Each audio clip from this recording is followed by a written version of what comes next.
Hey everyone, Powwow Guy, Rob Phoenix here. Hope you're all having a great day and a great weekend. It's 92 degrees in south central Pennsylvania right now. Beautiful day. Wonderful.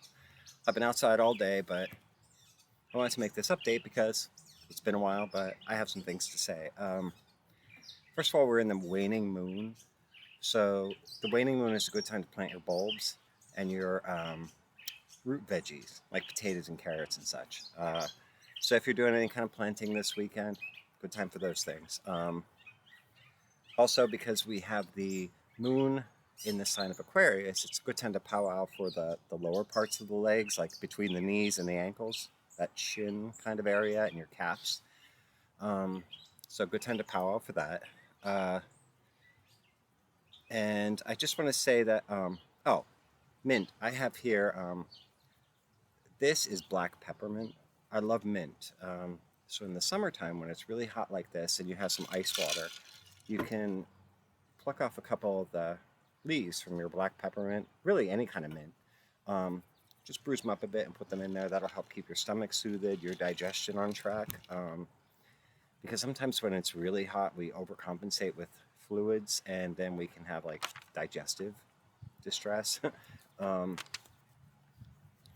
so mint has a natural property within it that will naturally kind of help keep the body a little bit cooler too. So that's nice. So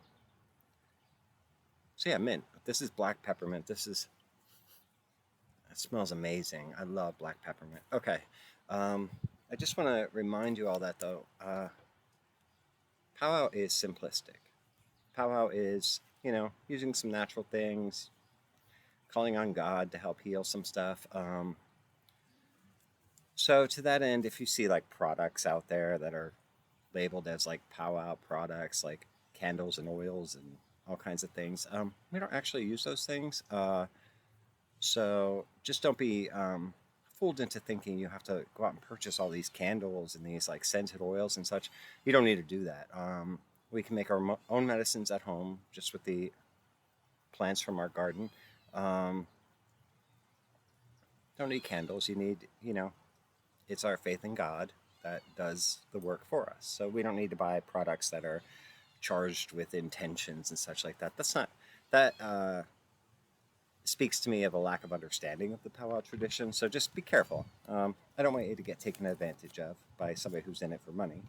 Um, a powwow friend sent me um, a gift, a Saint Benedict medal. Now we do use a lot of talismans in powwow tradition. Um, Usually we make them ourselves, but this is a friend who collects religious relics and such. And in Christian magic, not so much powwow, but Christian magic, we in Christianity we use a lot of relics, what are called relics. So the thing about Saint Benedict is he established a monastery in Italy, I think it was, and the legend is that he was able to fight off and vanquish the devil there at this monastery. And so this relic is a bit of the dirt from that location. See, it's kept inside here. That's dirt from that monastery. So this and the Saint Benedict um, talisman on the back is the power to keep away the devil and keep away witchcraft. So really powerful stuff. I mean, that's Christian magic at its best right there. Um, but because it is basically summer now and we're outside working outside, the bees are really busy. I actually did see some wasps out in front of my house. So it made me want to give you guys a really quick powwow healing ritual for uh, bites and stings from insects. Mostly bees or wasps or whatever, anything that kind of like stings you and you get an itchy bite. Um, this is a pretty basic, standard long lost friend kind of charm or ritual. But when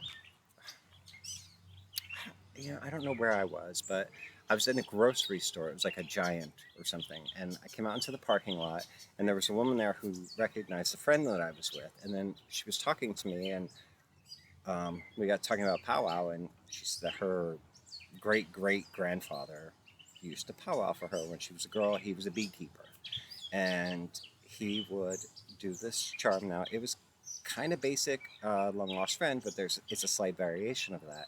And she said it was okay if I shared it.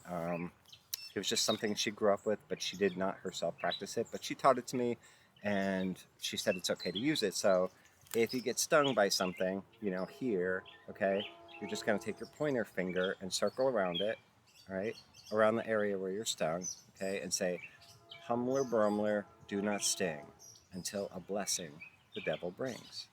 And then touch the sting. Then do it again. "Humbler brumler, do not sting until a blessing the devil brings." And then touch the sting. Third time. "Humbler brumler, do not sting until a blessing the devil brings." In the name of God the Father, God the Son, God the Holy Ghost. Real simple, basic charm. You can repeat that for a total of 3 times. It's slightly different than the way I originally learned that charm, but still, it's a cool, nice, simple variation on that. But also, since we're talking about mint leaves, you can take, if you are outside working or something and you get stung by something, you can do that charm, but then you can take a mint leaf, all right, a mint leaf, break it off, just chew it up a bit so your saliva kind of moistens it and it breaks up, and apply that right there and just kind of hold it there. All right, this is like standard first aid, really, because that will help draw out the stuff that causes the itch and the swelling. So you want to draw that out. Okay, so another use for mint. So the star of today is the mint plant. Also, when it's nice like this, the worst, they always say when it's hot and humid, there's always a chance of thunderstorms. Now, when I'm outside and it's gorgeous like this working, I don't want there to be a thunderstorm. So what somebody showed me, hang on one second. Sorry. Now, somebody taught this to me, I don't know, 15 years ago. I can't find this in anything historical about powwow, so I'm pretty sure it's modern. Excuse me. I'm pretty sure it's modern, but I still like it. So if you're outside and it's beautiful and gorgeous like this out in your property and you just don't want it to be spoiled by a thunderstorm, you take your knife and you open it up and you face the blade toward the direction that the storm is coming, and you plunge it into the ground and you say, "Three angels ride the winds to lands both far and near. Go west, go east, go south, go north, but do not linger here." Okay? 3 angels ride the winds to lands both far and near. Go west, go east, go south, go north, but do not linger here. While your knife is stuck in the ground, blade facing toward the storm. And that's, try it out for yourself. Let me know if you have success with it. Again, I don't believe it's a historical, traditional powwow charm. It just doesn't kind of sound like it, I guess. But I still like it. So anyway, it's a use for a knife, but that's really all I have today. I hope you have a great weekend. And that's it. If you're interested in learning powwow, Phoenix Line is currently accepting students. Let me know. You could leave a comment or you could message us, and I'll hook you up with one of our teachers. We actually now have Brockers around the world. It's insane. We have someone in our line in South Africa, so he's bringing Brauker out of South Africa to the people with German ancestry in South Africa. So we have somebody in Germany. We have somebody in England. We have and people in various parts of the United States. So it's an exciting time. Australia. We have someone in Australia. So it's getting out there. The practice is gaining a foothold. Once again, it's being brought into the world, and really powwow is kind of like a ministry in a way. It's a way of bringing Christ into the world, but also preserving a really, really important piece of cultural tradition. So there we go. That's all I have for today. Anybody has any questions, leave them down below. That's it. Love you guys. God bless you. And I'll talk to you soon.